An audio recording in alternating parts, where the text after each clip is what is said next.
Welcome to this event co-sponsored by the Library of Congress African and Middle Eastern Division with Howard University's Center for African Studies and Africa Access.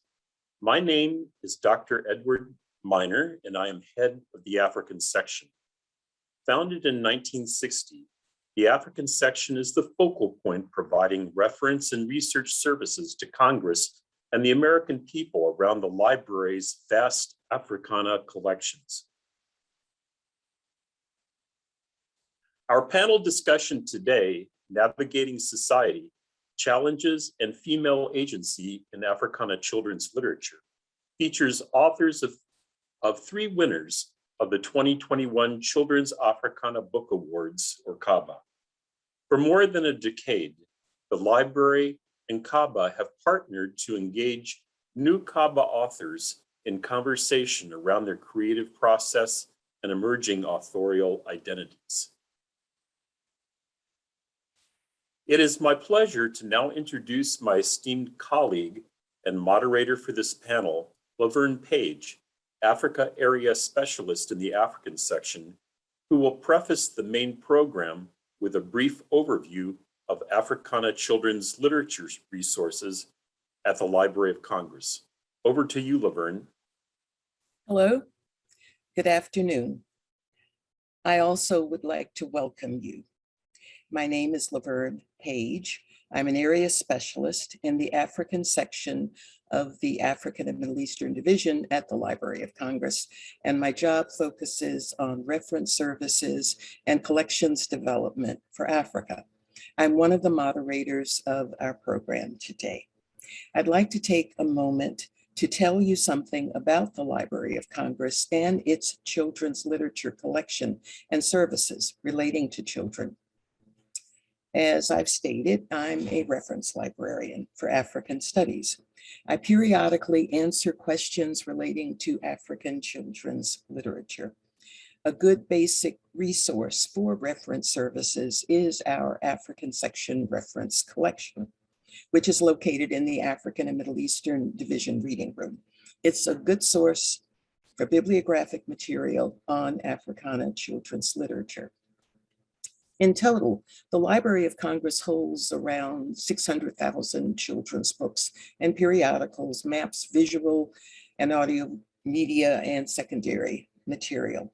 Most children's books are held in the library's general collections and include fiction, poetry, folklore, mainly in Latin script.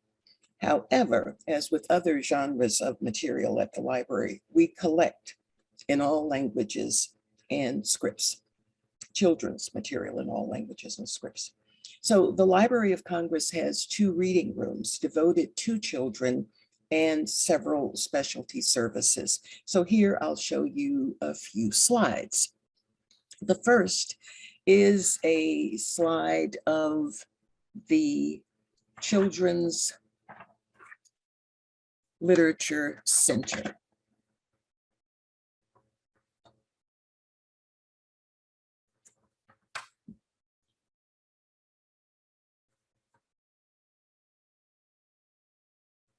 I'm sorry, but this is a slide of the Children's Literature Center, which was opened by a congressional mandate in 1963 to be staffed by children's literature specialists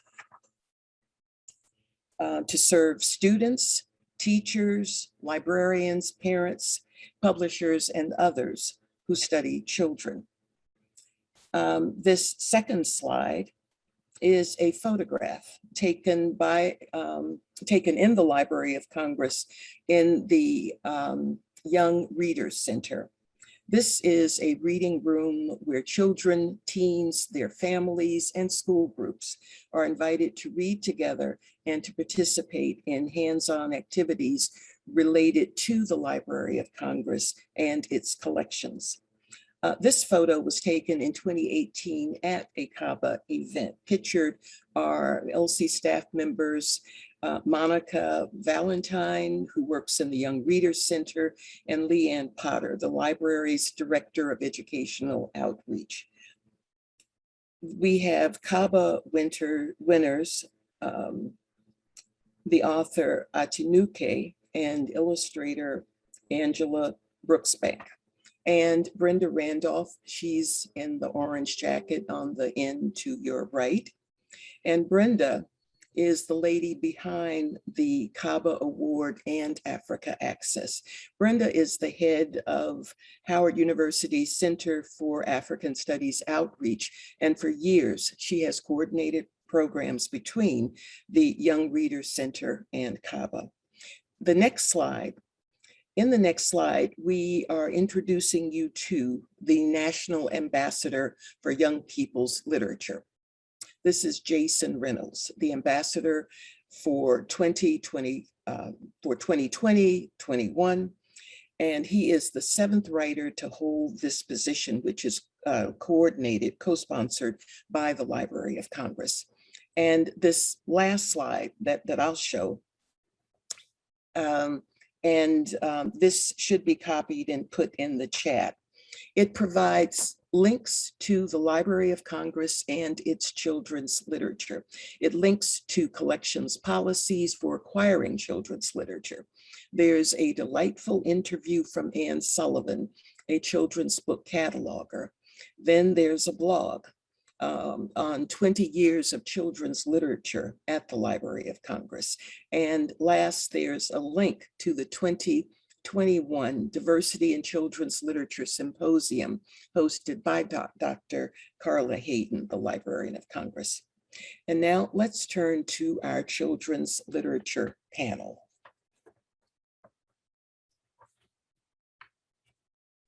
Today, 3 2021 winners of the Children's Africana Book Award are our panelists for 3 picture books that explore challenges faced by 3 girls, 2 fictional, 1 real and famous. The authors are Tricia Elam Walker, Aya Halil, and Iki Uwa Ere. As Edward just said, as a panel, these authors will explore the challenges faced by immigrant children living in an America that has little knowledge of their home countries and traditions, and the strategies that a girl living in a long ago kingdom uses to achieve her dreams of becoming a warrior. Central in these 3 stories are the supportive adult characters who help the young protagonists navigate the challenges of their world. To start our discussion with our panel, I would like to introduce you to Dr. Rose Sao Lugano, who will facilitate conversations on these books with their authors. Dr. Lugano is a Swahili language and literature master lecturer at the University of Florida. Her current research is centered around issues of identity formation in the African female Bildungsroman. I don't speak German well, sorry for that pronunciation, but these are coming of age novels, that's what that means. Her other interests include comparative literature, African literature and cultures, children's literature, women's studies, and translation. And so now Dr. Lugano will introduce us to our authors. Thank you. Hello and good afternoon to everybody. I'm going to talk about our 3 award-winning authors, beginning with Tricia Elam Walker. She's an assistant professor of creative writing at Howard University, an award-winning author, an educator, and recovered lawyer. Her first children's book, Nana Akua Goes to School, was published by Random House in June 2020 and won the 2021 Children's Africana Book Award and the 2021 Ezra Jack Keats Writer. Her work has appeared in the Washington Post, the Baltimore Sun, Essence, and other publications. And she has provided commentary for NPR, CNN, and BBC, and more. Our second award winner author is Aya Khalil. She is a freelance freelance journalist and author of The Arabic Quilt, An Immigrant Story. It was published in 2020 by Tilbury House. A 2021 NCTE recommended Charlotte Hack Award and Ohiana's 2021 Floyd Peak Honor Book Award. 2021 Notable Social Studies Trade Book and 2021 Kaba winner. Her debut was inspired by real events growing up as an Egyptian American. She holds a Master's of Education with a focus in teaching English as a second language. As a freelance journalist, she's written about numerous Muslim-related issues and has been published by Huffington Post and quoted in Teen Vogue. Our third Kaba 2021 award winner is the writer of Idia of Benin Kingdom. Her name is Ikio Aire, and she was born and raised in Benin City, Edo, Nigeria. She moved to England when she was 9, and it was here, away from all she had grown up with, that she discovered her passion for writing. Ekiwa co-wrote her first book while finishing high school and continued developing her craft while earning a Bachelor of Economics and a Master's of Business Administration. She is passionate about African history and incorporates the richness of many cultures into her books. Now a mother living in Canada, Ekiwa hopes that her books will help kids develop an appreciation of African history and to value the wisdom and pride that will come from this knowledge. So 2 of these books explore the challenges faced by immigrant children living in an America that has little knowledge of their home countries and traditions. And I think many immigrant children will be able to relate to these books as well as the historical book. Tricia, how does your book reveal the challenges faced by immigrant children in the US? Thank you so much. It's an honor to be here amongst these panelists. In my book, it's actually the child's grandmother who is the immigrant. So it's more about how the child is affected by having an immigrant grandparent. The biggest issues are that Nana Akua is from Ghana and has ethnic markings on her face. The grandmother is the little girl's favorite person in the whole universe, and thus she's very protective of her. I have seen these kinds of things where children often feel they must protect the very people who are supposed to be their protectors. It's a natural feeling from a compassionate person, a compassionate child, even though the person is merely a child and smaller than the person they wish to protect. Often our children don't tell us certain things, not wanting to upset us. The little girl, Zora, is aware, though, how her grandmother is often othered when they are in public. The book discusses a time when she and her grandmother are in the park and she's on the swings when a little boy points at Nana and says, "That lady looks scary." This hurts Zora deeply. Then they go to a restaurant and the server stares so hard at her grandmother that she forgets to bring them an important part of their order. So the idea is to put children in the shoes of Zora. They have adults in their lives they care about, and often during school visits, I ask kids about their own grandparents, and their faces just light up with love. So the hope for me is that they will think twice about how they respond when someone looks or seems different because of skin color, height, weight, religion, gender identity, ability, how they speak, what food they eat. I want, etc. I want to encourage them to be curious, but not dismissive or not deciding it's bad to be different. I've heard far too many stories of children who were teased, bullied, or chastised by other kids for things they couldn't do anything to change and didn't want to. Some of these stories are from my own children as well as my students. These incidents leave deep scars, but I truly believe, as my mother used to say, that children's books can help solve the problems of the world. I also heard from a teacher that she had a student from Ghana who was very, very quiet and seemingly sad for most of the first part of the school year during COVID, and she never spoke up in class on Zoom.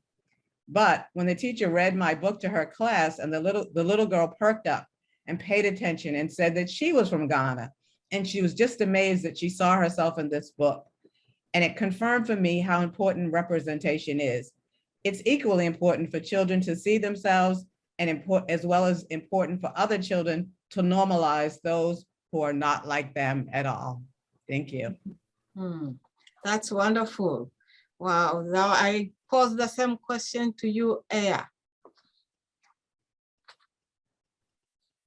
Yes, thank you so much for having me here. I'm so excited to be here. Yeah, so if anybody has read the Arabic Quilt before, they know the challenges, that there are several challenges in the book, and then many that immigrant children relate to. For one, Kenzie's mom makes her a kofta sandwich, and at another point she makes her the soup. It's called shorbatat, and they don't look very good. I mean, they're not the most beautiful looking food, but she's embarrassed by it, and she forgets her lunchbox at home. Some people ask me, hey, did she purposely forget the lunchbox or did she not? And so I usually let kind of the reader figure that out. So to her horror, her mom shows up with the lunchbox to her classroom, and she's already having problems fitting in.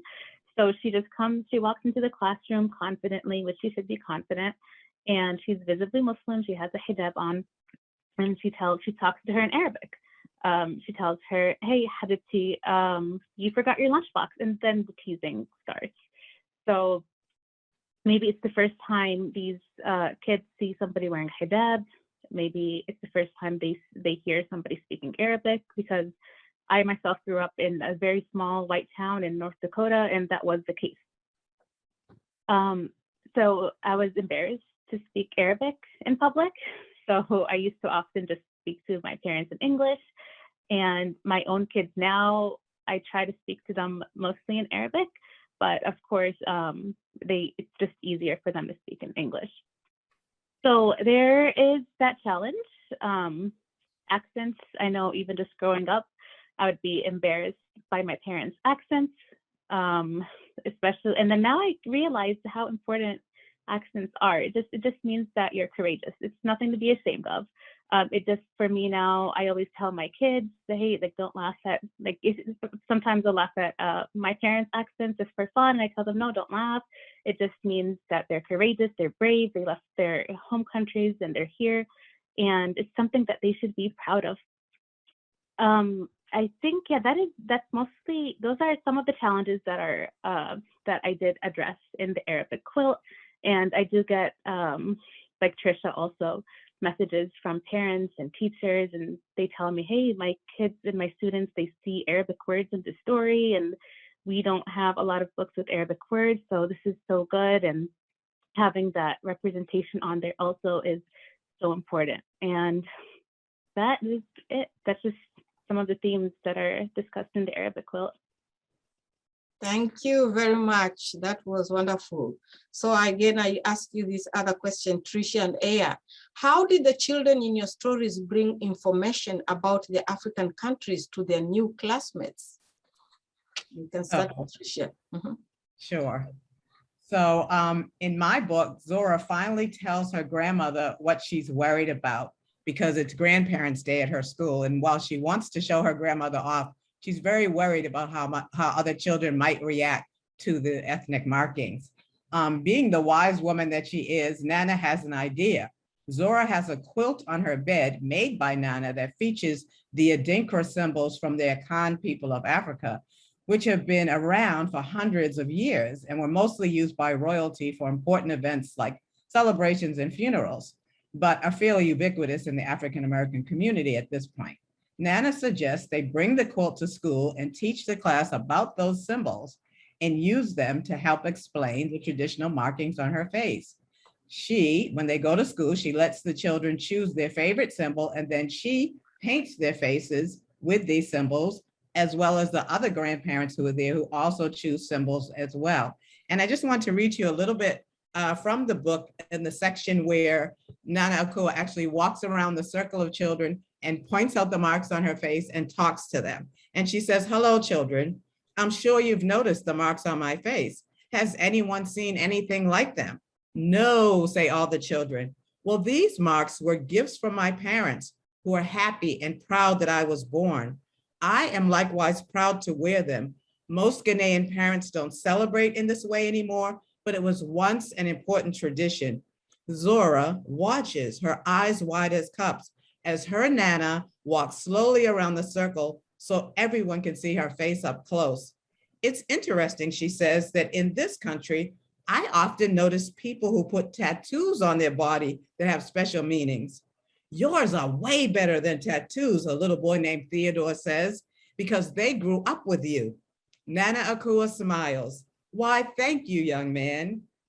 And I brought some special makeup so that each of you can have beautiful African symbols on your faces too, the kind that wash off.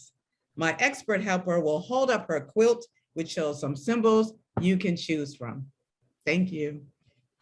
Thank you very much. You can see some of the symbols behind me. Ah, yes. Yes, yes. So I think over to you, Levan. Yes, I think we should now turn to the historical book, Idea of the Benin Kingdom, who explores the strategies of a girl living in a long ago kingdom. Ikiwa, can you tell us who Idea is or was?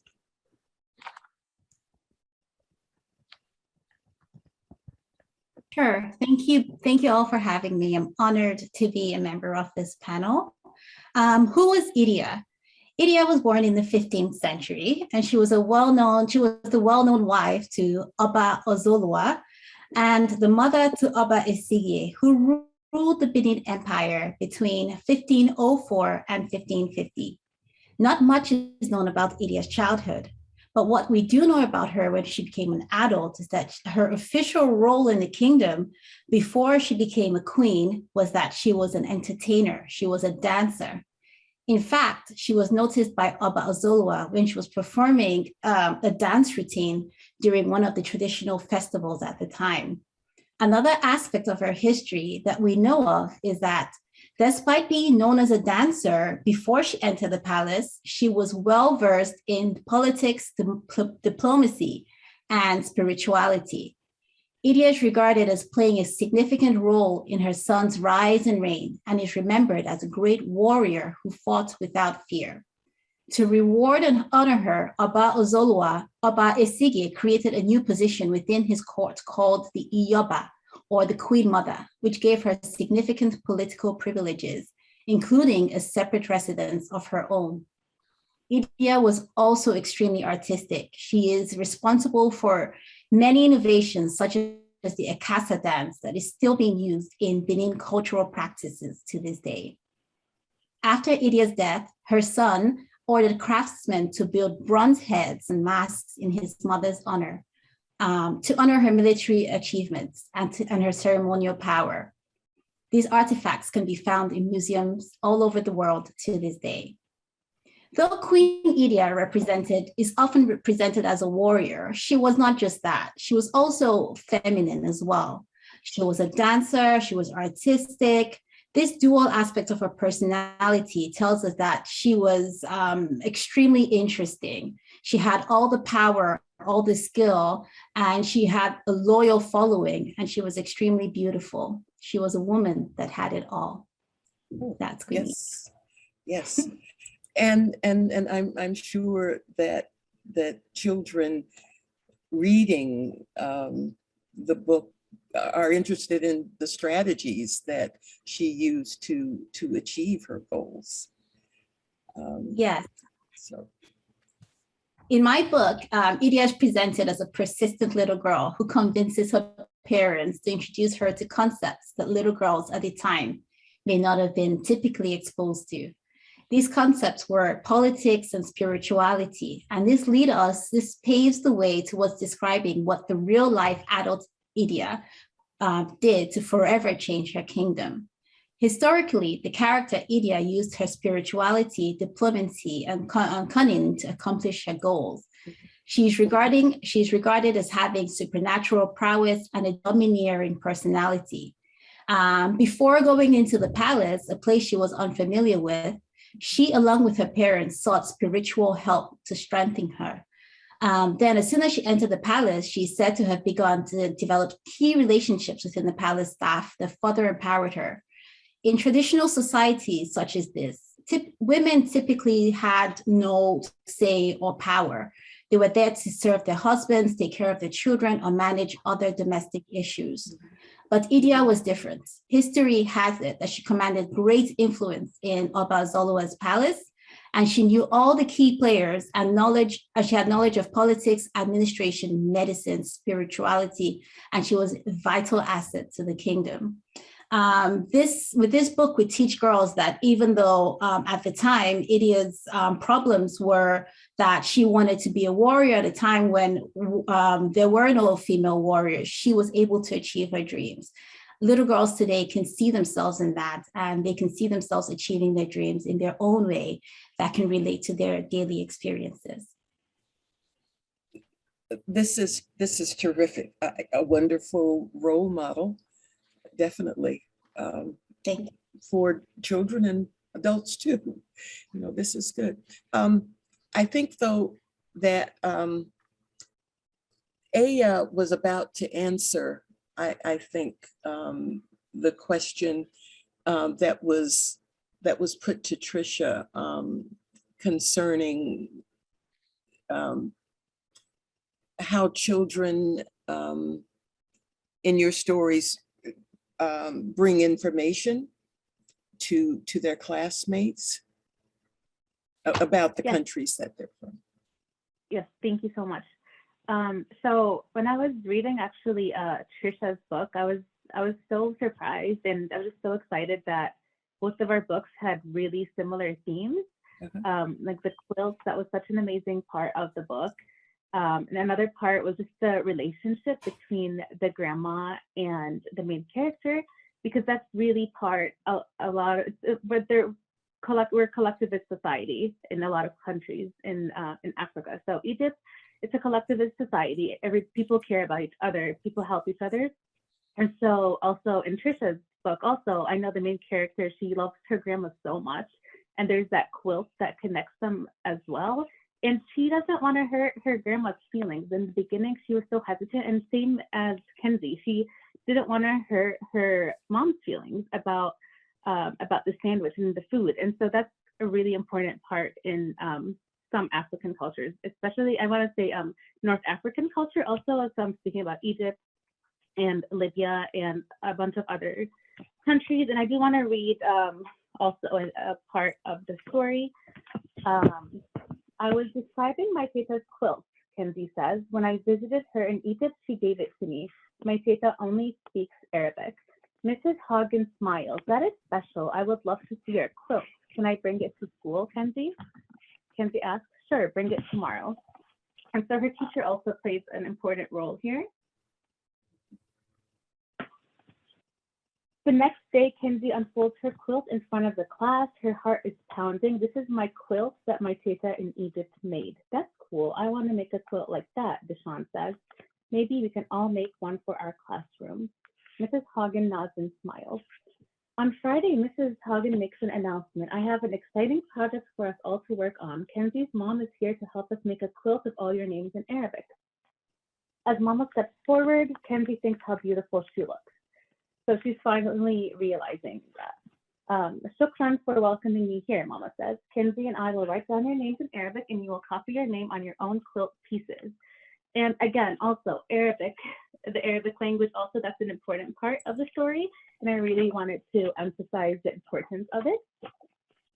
Molly is not enthusiastic about the project. Who cares about Arabic? We live in America. My mom says we should only speak English.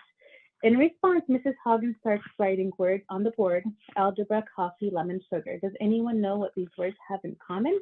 They come from Arabic words, Kenzie whispers. Mrs. Hoggins nods. Learning other languages besides the one we grow up with helps make the world a friendlier place. We can speak non-English languages and still be American. So this part here is really, honestly, it's probably something the main character is going to remember for the rest of her life, because the teacher here is empowering Kenzie, and she's realizing, yeah, Arabic, my language, is really cool. So I really like this part of the story. So that is that's an information that I really hope students and readers will learn to learn about. And also something else, I know it's really funny. When I was younger, I used to tell people that I'm from Egypt, and people would ask me, do you live in a pyramid and do you come to school on a camel? So that's also another thing. It's another information about an African country that I want children to know about, that no, I don't live in a pyramid. No, I don't go to school on a camel.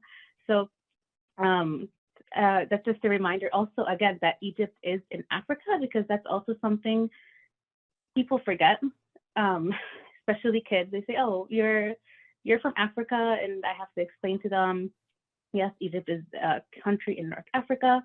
And then again, so Arabic, there's a lot of speaking points that this story has. And I really like it because there is an educational guide on my website, and it's free, and it talks about these issues. So there's Arabic, there's geography, and there's just a lot of discussion points that you can make from this. Yes, I can see this, and I'm thinking you may not have ridden to school on a camel, but there probably are children who do, in other places, a camel or a moped, or just various things. But it's just broadening to experience these different cultures. But we should also hear from Rose on this topic. And so, Rose, one of your specialties is female representation in children's books by female writers. And can you talk to us a little bit about that, please? Yeah, thank you for this opportunity to talk about my research in a short while. Yes, my research was on the African female Bildungsroman. The Bildungsroman is a word I decided to adopt because novel of development is too wordy, so I just adopted it. Not that I speak German, I don't. So it's just that it was convenient for me to use it. So it's the novel of development, the novel of coming of age. And so in my doctoral studies, I looked at the female Bildungsroman, in which I examined 6 novels written by male authors from Africa and 6 novels written by female authors from Africa. I looked at novels in Swahili language and English language. So I was looking at them and comparing to see what are the authors seeing as factors that inform the formation of the character of the girl child. These novels all had female characteristics, and they were Bildungsromans, novels of development. So a little bit about the description of the Bildungsroman.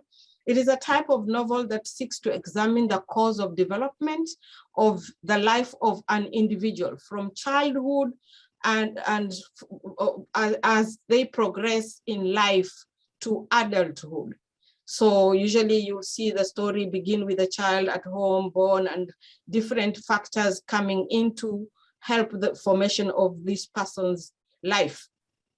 So the different stages of life are supposed to mold the character, enabling him or her to attain a reasonable role in society.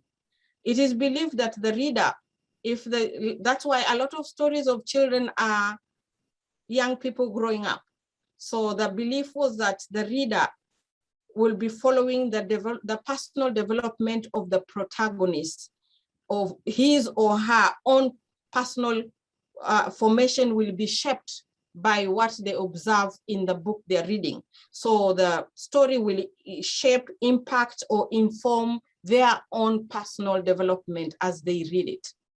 So the importance of this genre in informing character development was recognized in Germany, that in 1820, they adopted, according to Martin Suarez in 1978's book, he says it was adopted as the national genre because they wanted all stories of children to be written that way, so that it is a tool that can help children become good citizens. But in those times, the earlier Bildungsromans were all about male development. That's why when you think of Huckleberry Finn, all those old English novels, which are Bildungsromans, are always a male character.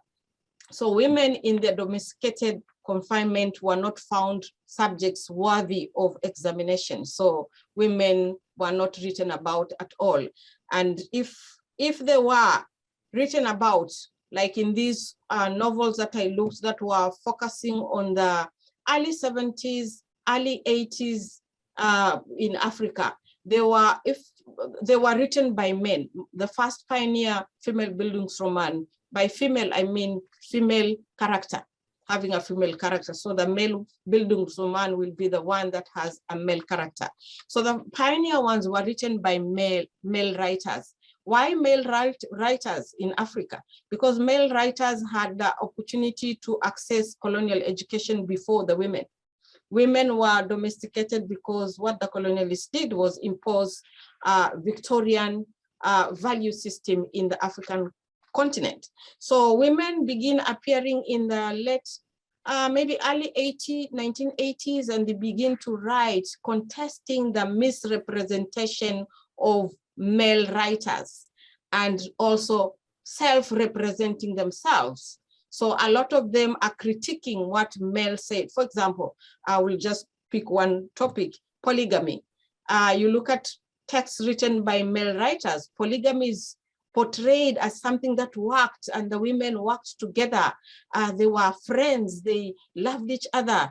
But then 1980s, Mariama Ba comes along. Mariama Ba is a writer from Senegal, and she writes about polygamy from her own personal experience, and it's a different picture altogether. So she begins to correct how women themselves feel about polygamy itself. So in African literatures, you actually have two writing traditions, the male writing tradition and the female writing tradition, where women are portraying different aspects of their own personal lives.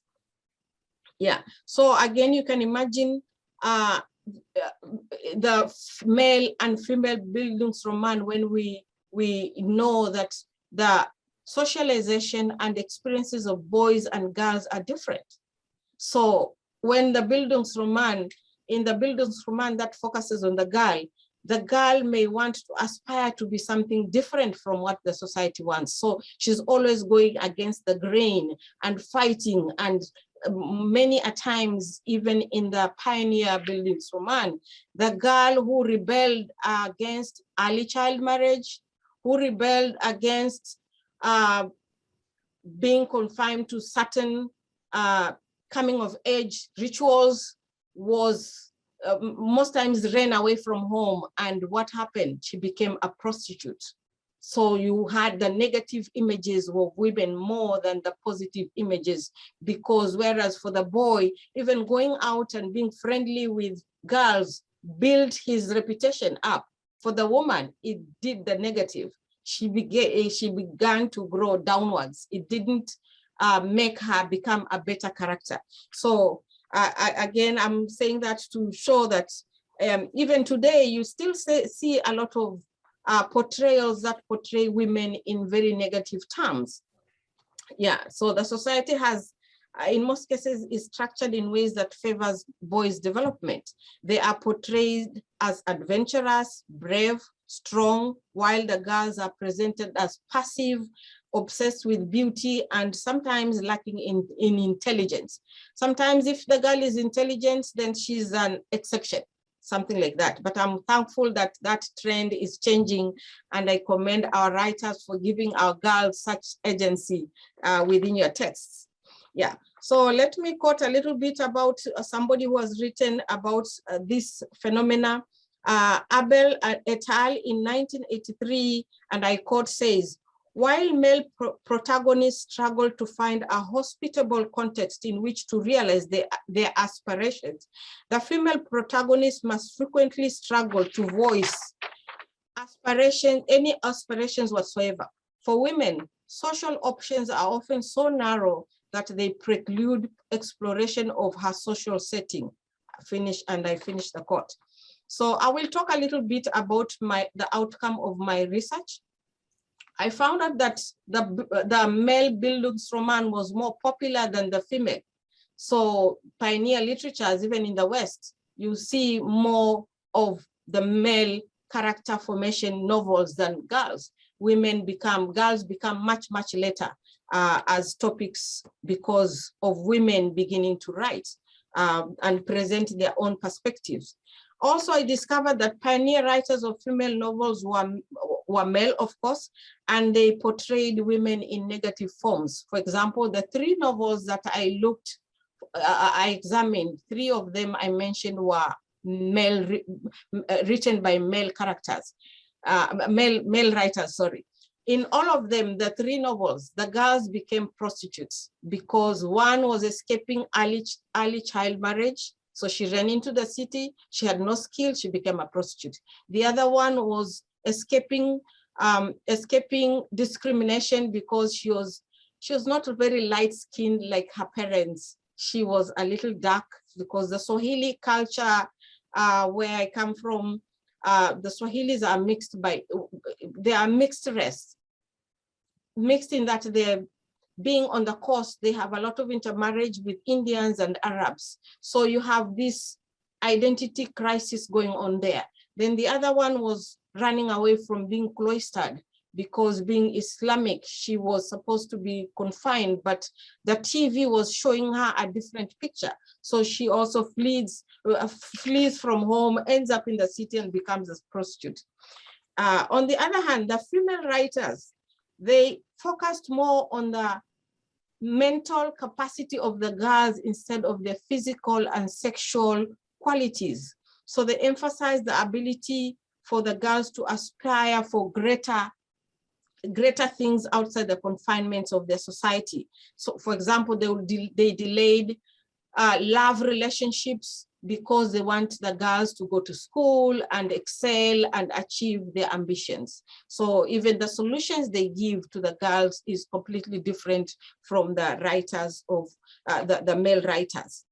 And many of the African women writers have actually adopted the Bildungsroman genre as their type of novel because it allows them to factor in their own personal development, their own experiences. So most of them, their texts are not completely fictional. They are semi-autobiographical. For example, one is called Nervous Conditions. Nervous Conditions is written by a writer called Tsitsi Dangaremba. She's from Zimbabwe. These are just examples I'm giving you. There's one, The Bride Prize, written by Buchi Emecheta from Nigeria. And Memoirs of a Woman Doctor, written by Nawal El Sadawi from Egypt. And also So Long a Letter, written by Mariam Abba, which I mentioned earlier on. Mariam Abba is from Senegal. So I come back to a little bit on children's literature. Children's picture books have a long-term influence on children's development, especially their concept of themselves and others, while at the same time communicating cultural and social norms of their society. Okay, well, let me just thank you for enlightening us, and I hope that some of that information can go into the chat, the titles that you were mentioning, you know, So Long a Letter, Nervous Conditions. This is very good information for us and ties in with our writers. Yes. We've heard from our panelists. So now we should open up the conversation to our audience, and we would like to hear from you. And so I hope that you will submit your questions if you will put them in the Q&A, and then we will answer those. So let us look in the Q&A. And Rose, can you help me with this? Let's see, there's a question about Benin bronzes being returned by some countries. I think last week I was listening to a show and they brought that up. So that's one question. Ikiwa, well, would any of you have anything to to say about that. And also we should look in, that was in the Q&A, and I'm wondering, there are a lot more questions in the chat. Yes, I see one too. So how does each author experience the role of the illustrator in bringing their stories to life? That's an excellent question. Okay. Let's start with that one. Okay, well, I'll just jump in and say, you know, most of the time, at least in my experience, which is not very broad, the publisher selects the illustrator, and there's not too much contact between the writer and the illustrator. And so in my case for Nana Akua, I was very fortunate because the illustrator that they asked to work on my book was someone whose work I already admired. And actually I had a print in my house. I wish I could show it to you. It's an unsigned print, so I didn't even know it was hers. But once I realized it was hers, I was like, we were meant to be together. And so she was gracious enough to ask me if there are any things that, you know, were important to me. And I said that I really wanted the grandmother's face to be warm and open, and that I wanted the little girl to have natural hair, and that I wanted a diverse classroom. And she did all of that and much more. I feel like she breathed life into my characters that just were living in my head. And I was so honored and pleased to work with her because she had done much good work before and had been rewarded for it. She had lots of awards, and the fact that she, you know, was willing to work on my book was a great honor for me. Okay, that's very good. Aya, what about you and your illustrator?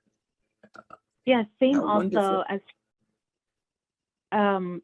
yeah, same as Trisha. Also, the publisher found a debut illustrator like myself. And again, I didn't know the illustrator. Well, I didn't know the illustrator, but I did at one point after the publisher found the illustrator, they did ask for feedback. And there are a few things that I did ask for. It was important for me for the illustrator to have this picture right here on the very top. It's an iconic photo from the Egyptian uprising, and I really wanted it to be in there because it's so important and it can lead to a lot of discussions. And also in the very end, where the names are hung up, this is actually my handwriting. So it was really nice for the illustrator to write those down in the illustrations. Those are kind of just little special touches that she added. And I think she did a really good job. So she did a really good job. She's debut and she was open to changes. I know sometimes it's hard.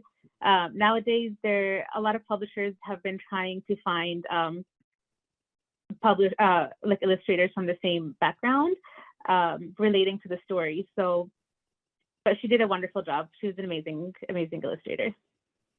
It just occurred to me an illustrator is also a translator. Yeah, Taking yeah, your, exactly. your thought, your Yeah. emotions, your words, and making something, of that. And So they're that's- storytellers as well. Mhm, mhm. I had a different experience because I self-published my books. And so I had the job of finding an illustrator, but I knew exactly what I wanted to have. I knew who I was writing my books for, who they're my kids. And I know the type of illustrations that they're looking for, dreamy characters that celebrate the history and the culture without being,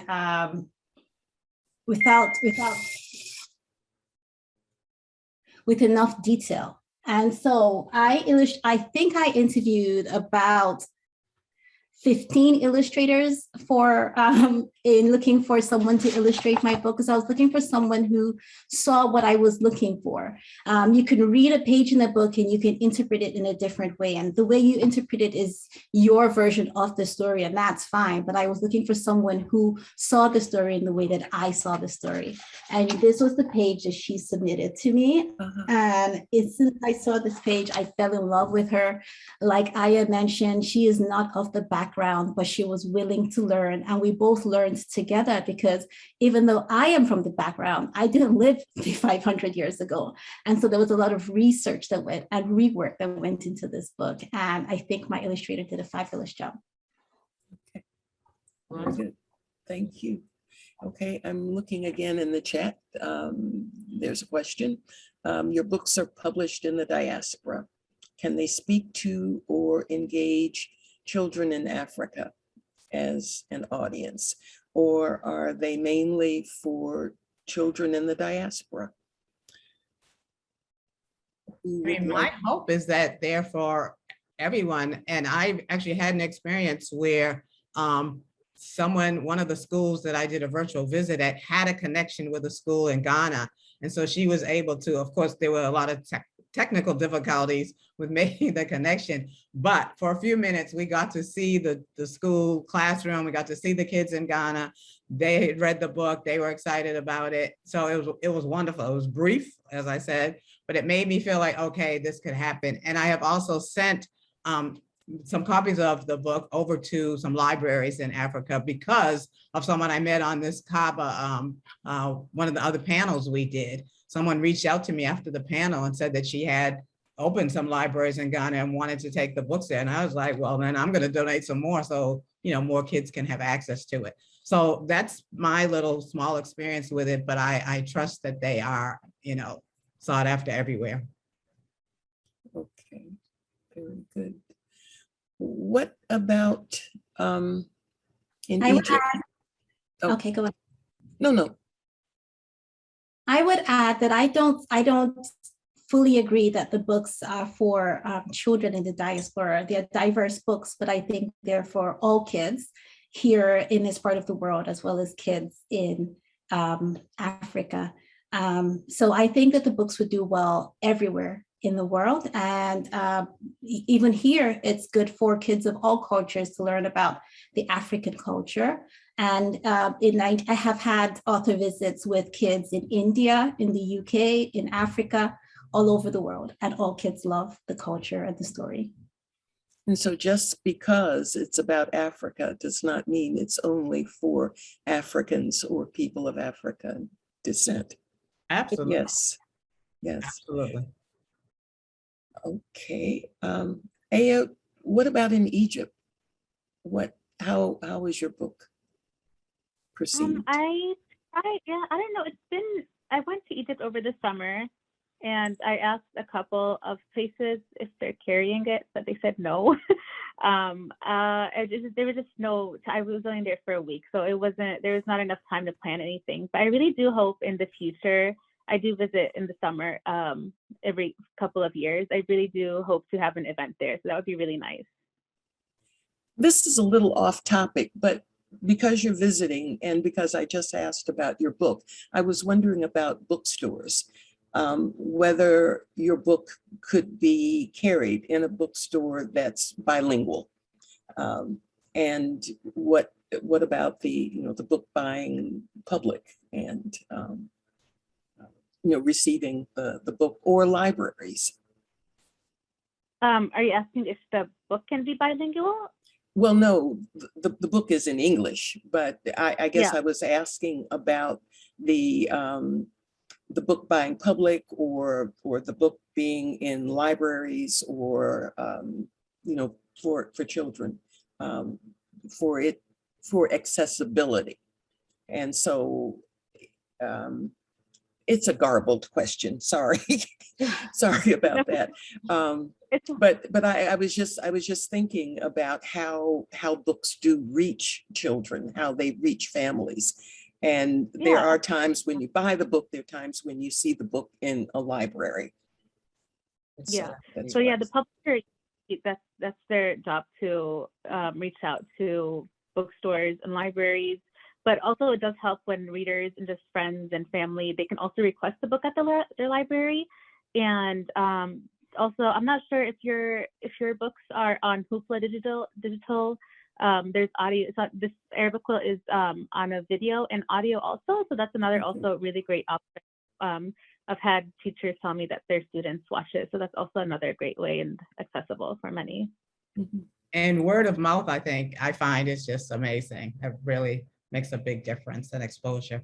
And I'm sorry, but I have to go and teach a class. So thank you, everyone.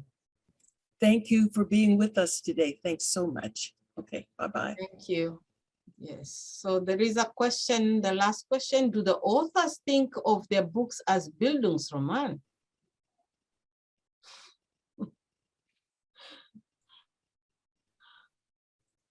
for children, I would think they are, because they're showing some development of some thought, because development is not necessarily from growing a young child. Sometimes it is development spiritually. They're evolving in their thought life, thinking about themselves. So even Aya's character fitting in through the quilt. And I would think the character in Zora's book, in Tricia's book, Zora, finding a connection from the tattoos and the face marks, the connection. And I think even Ekiwa's story, the historical connection that women did have these powerful roles is important. It is another way of learning. A building strong man can also be a mental, spiritual growth.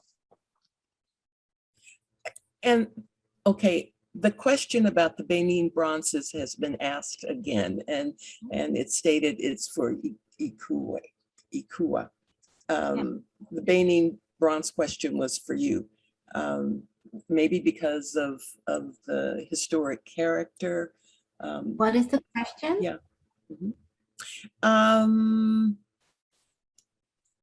It is.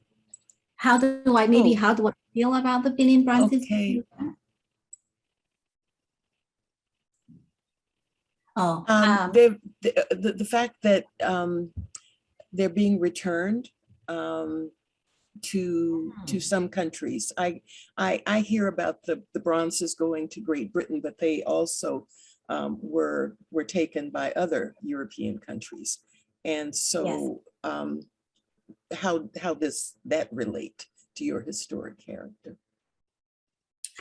I think it's about time that those bronzes are returned. And I think that one of the reasons that I wrote my book was to also provide, shed light on the fact that there are these artifacts that are all over the world that have histories that belong to people who value them, and to put a face to the ownership of these artifacts.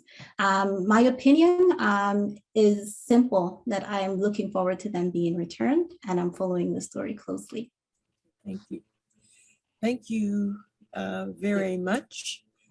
I'm just looking in the chat to see if there's anything else to bring up. And I see we've received a prompt to conclude today's program. I thank you for coming today, our panelists and our audience. And if you have additional questions at the Library of Congress, you can send your questions to our Ask a Librarian service. If you have a question about the Children's Africana Book Award, you could address those questions to Brenda Randolph, and her email address is listed here. Please do contact us. We would enjoy hearing from you.